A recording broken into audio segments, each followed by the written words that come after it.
Trump's statement is an extraordinary break from key U.S. allies, and particularly striking given Russia's meddling in the 2016 election. A special counsel investigation into whether Trump campaign officials colluded with Russia is underway, though Trump has repeatedly denied the allegations. Russia should be in this meeting, Trump told reporters upon leaving the White House for the summit, which is being held in Charlevoix, Canada.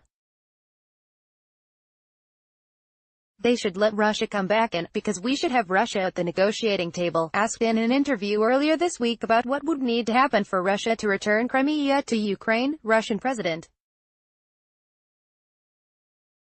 Vladimir Putin told Austria Zorf Broadcasting Corporation that there are no such conditions and there can never be friction with key allies. Trump's comments underscore the growing divide between the U.S. under his administration and Washington's closest allies. The president's willingness to look the other way on Russia's annexation of Crimea, the first violation of a European country's borders since World War II, will particularly deepen the chill with allies such as the UK, France and Germany, which are already furious about U.S. trade tariffs, and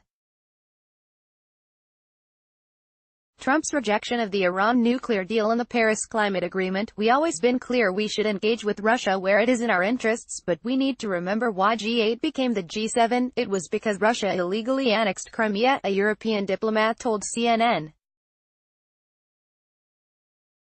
Since then, we have seen an increase in Russian misbehavior and attempts to undermine democracy in Europe.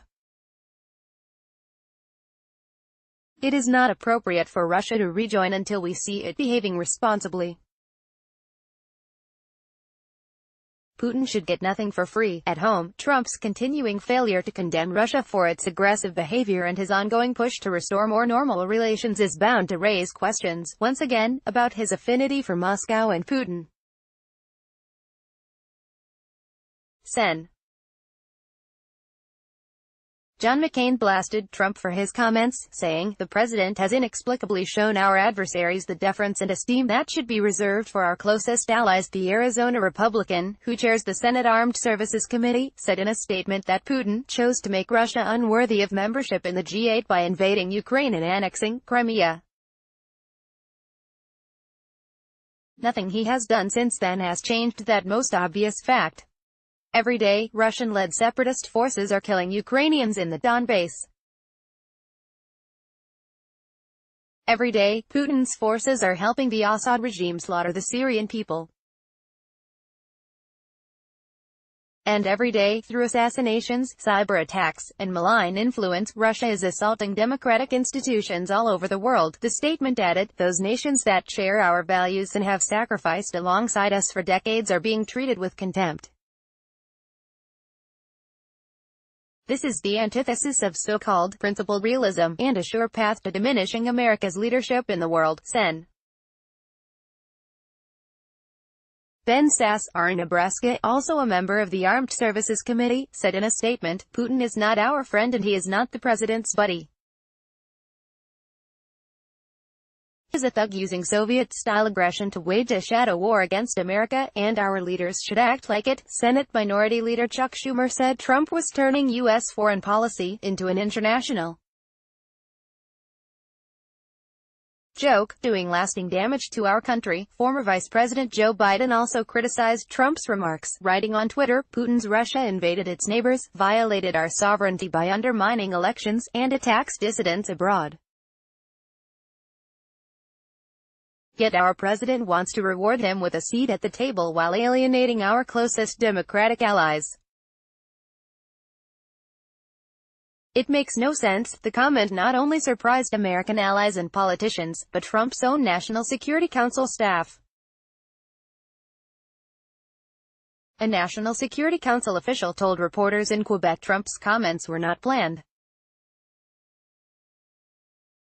When asked about whether there was a potential for a summit between Russian President Putin and President Trump, the official said there have been no discussions in terms of when, where or what that summit might look like. The official added that there was some chatter, but it's not something the NSC is working on internally. Acrimonious start to G7. Trump's comments also come at a time when Trump is on the outs with other members of the G7. On Thursday, Trump engaged in a bitter back-and-forth with French President Emmanuel Macron and Canadian Prime Minister Justin Trudeau over Twitter, both of whom he'll meet face-to-face on Friday. Trump is expecting a knockdown, drag-out fight with top U.S. allies over trade during his time at the conference, held in remote Quebec. It's a battle he believes he can win, but which he's enthusiastic about waging in person, people familiar with his thinking say. On Thursday, Macron said the leaders would not rule out a 6-1 communiqué as opposed to the traditional document signed by all leaders at the end of the summit with shared goals and principles. One G7 leader, however, quickly backed Trump's statement, Italy's newly sworn-in Prime Minister, Giuseppe Conte, who said it would be in everyone's interest for Russia to be reinstated. Although Conte, a former law professor, has not voiced particularly strong opinions on Russia in the past, his two deputies, the leader of the Five-Star Movement and the far-right League Party, who have considered influence over him, have frequently expressed pro-Russia views. CNN's Elise Labott, Matt Wells, Gianluca Mazzofiore and Hilary McGann contributed to this report.